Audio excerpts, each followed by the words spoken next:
Computer সায়েন্সের বিশাল দুনিয়ায় স্বাগতম। আচ্ছা, নিজে নিজে কোডিং শিখতে গিয়ে কি মনে হচ্ছে যে হাজার হাজার ওয়েবসাইটের ভিড়ে হারিয়ে যাচ্ছেন? যদি উত্তর হ্যাঁ হয়, তাহলে একদম চিন্তা করবেন না। আজকের এই আলোচনায় আমরা শুধু সেরা 10টা ওয়েবসাইটের একটা লিস্ট দিয়ে থেমে যাব না, বরং আমরা দেখব কিভাবে এই ওয়েবসাইটগুলো ব্যবহার করে একজন সত্যিকারের দক্ষ ডেভেলপার হয়ে ওঠা যায়, মানে একদম একটা কমপ্লিট রোডম্যাপ। আসলেই ইন্টারনেটে এত এত রিসোর্স, কোনটা ছেড়ে কোনটা ধরবেন এটা ভেবেই তো মাথা খারাপ হয়ে যায়, তাই না? এটা খুবই স্বাভাবিক একটা ব্যাপার। কিন্তু আমরা এখানে আরও একটা লম্বা লিস্ট দিয়ে আপনাদের কনফিউশন বাড়াবো না। এর বদলে আমরা একটা পরিষ্কার, মানে একদম স্টেপ বাই স্টেপ একটা রোডম্যাপ নিয়ে কথা বলবো। এটা আপনাদের শেখার জার্নিটাকে অনেক অনেক সহজ করে দেবে।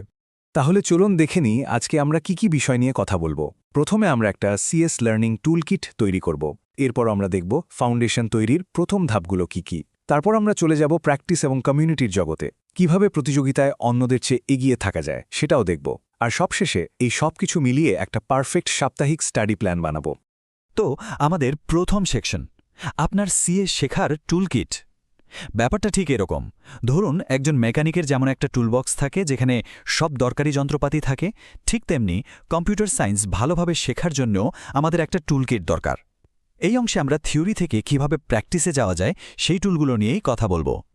মনে রাখবেন, যে কোনো বড় যাত্রার জন্যই কিন্তু একটা ম্যাপ লাগে, আর আজকের এই আলোচনাটা ঠিক সেই ম্যাপের কাজই করবে।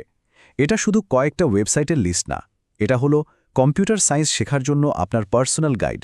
এর উদ্দেশ্য হলো আপনাকে সঠিক রাস্তা দেখানো, যাতে আপনার মূল্যবান সময় আর শ্রম দুটোই বাঁচে। আচ্ছা, তাহলে চলুন শুরু করা যাক আমাদের ফাউন্ডেশন তৈরির কাজ দিয়ে। এই সেকশনে আমরা প্রোগ্রামিংয়ের ভাষা শেখার উপর ফোকাস করব। কারণটা খুব সহজ, একটা বিল্ডিংয়ের ফাউন্ডেশন যদি মজবুত না হয় তাহলে কিন্তু সেটা বেশিদিন টিকবে না। প্রোগ্রামিংয়ের ক্ষেত্রেও ব্যাপারটা একই। দেখুন, কোডিং শেখার প্রধানত দুটো রাস্তা আছে। একটা হলো থিওরি ফার্স্ট অ্যাপ্রোচ, যেখানে আগে কনসেপ্টগুলো খুব ভালোভাবে বোঝা হয়, যেমন প্রোগ্রামেস বা গিক্স ফর গিক্সে। আরেকটা হলো হাতে কলমে শেখা, যেখানে শুরু থেকেই কোড লিখতে লিখতে শেখা হয়, যেমন ফ্রিকোড ক্যাম্প বা W3 স্কুলসে। সত্যি বলতে কোনোটা ভুল না, কোনটা আপনার জন্য সেরা হবে সেটা পুরোপুরি নির্ভর করে আপনার নিজের শেখার স্টাইলের ওপর। যারা একদম শুরু করছেন তাদের জন্য এই 4টে প্ল্যাটফর্ম অসাধারণ। যেমন ধরুন প্রোগ্রামিজ, ডেটা স্ট্রাকচার আর অ্যালগরিদমের মতো কঠিন টপিকগুলো ওরা এত সুন্দর ছবি আর অ্যানিমেশন দিয়ে বোঝায়। আবার W3 স্কুলসের ট্রাই ইট ইয়োরসেলফ এডিটরটা তো দারুণ, কোড লিখলেন আর সাথে সাথেই আউটপুট দেখলেন। অন্যদিকে ফ্রি কোড ক্যাম্প আপনাকে একদম হাতে কলমে প্রজেক্ট করতে করতে শেখাবে, সাথে সার্টিফিকেটও পাবেন। আর গিক্স ফর গিক্স, ওটা তো কম্পিউটার সায়েন্সের একটা এনসাইক্লোপিডিয়া।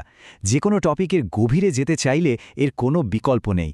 বেশ, বেসিক শেখা তো হলো, কিন্তু এখন সময় হলো একা একা শেখার জগৎ থেকে বেরিয়ে এসে যা শিখেছেন সেটাকে কাজে লাগানোর।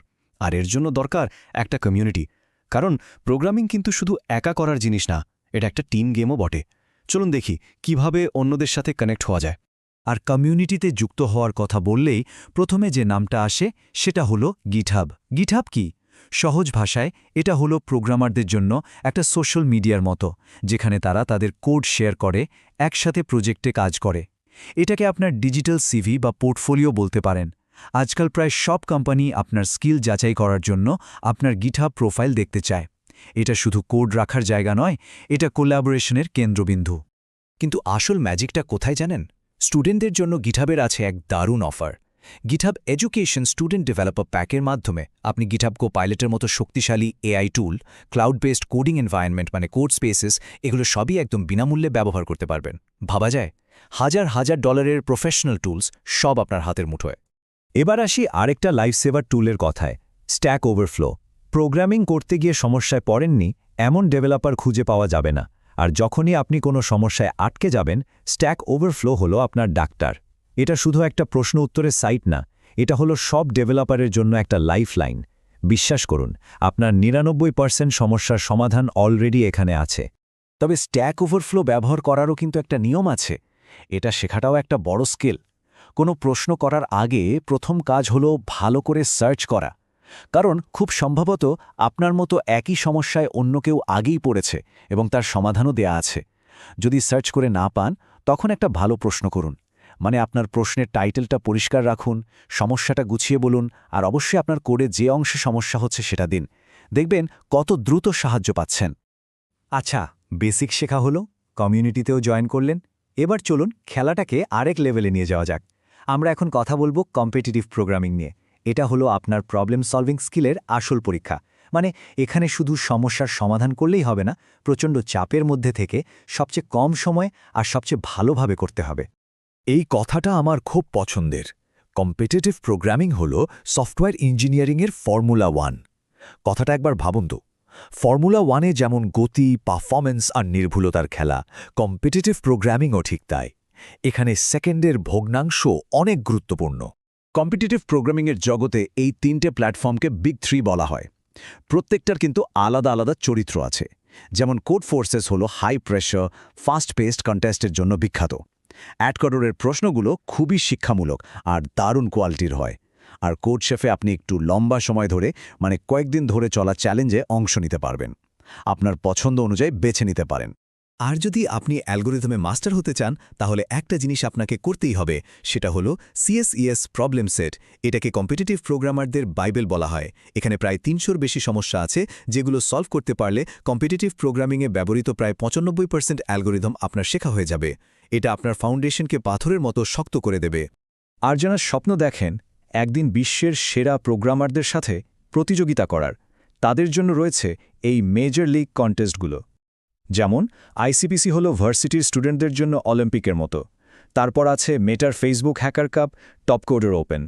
এগুলো শুধু আপনার স্কিলের পরীক্ষাই নেয় না, আপনার ক্যারিয়ারের দরজাও খুলে দেয়। তো আমরা অনেকগুলো অসাধারণ রিসোর্স নিয়ে কথা বললাম, কিন্তু শুধু রিসোর্স থাকলেই তো হবে না, তাই না? সবচেয়ে জরুরি হলো এই টুলগুলোকে ব্যবহার করে একটা নিয়মিত অভ্যাস করে তোলা। চলুন এখন আমরা দেখব কিভাবে এই সব কিছু মিলিয়ে একটা সাপ্তাহিক স্টাডি প্ল্যান তৈরি করা যায়, যেটা আপনি আসলেই ফলো করতে পারবেন।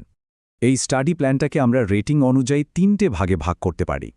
একদম শুরুতে যখন আপনার রেটিং 0 থেকে 1000-এর মধ্যে, তখন আপনার ফোকাস হবে হ্যাকার র্যাঙ্কের অ্যালগোরিদম ট্র্যাক ব্যবহার করে প্রোগ্রামিং ল্যাঙ্গুয়েজের বেসিক সিনট্যাক্সগুলো ভালোভাবে শেখা।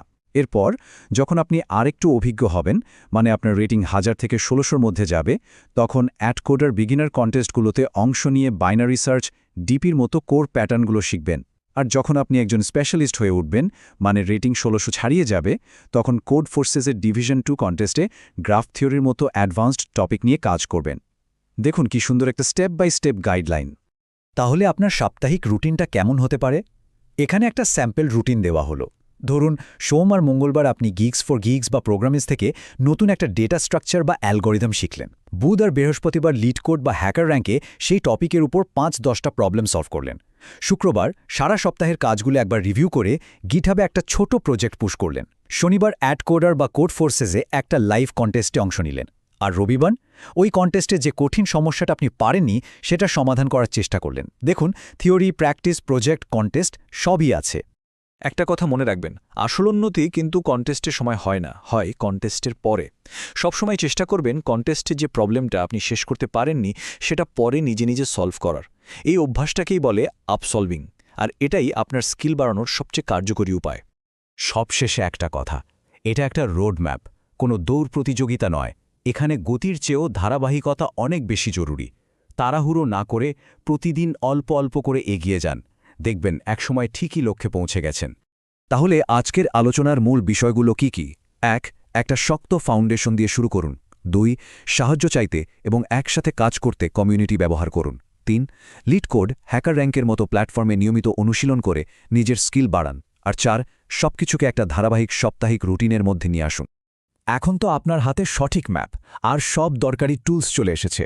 তাহলে এখন প্রশ্ন হলো, এই সব কিছু ব্যবহার করে আপনি প্রথমে কি তৈরি করতে চান? আপনার অসাধারণ জার্নিটা শুরু হোক আজ থেকেই।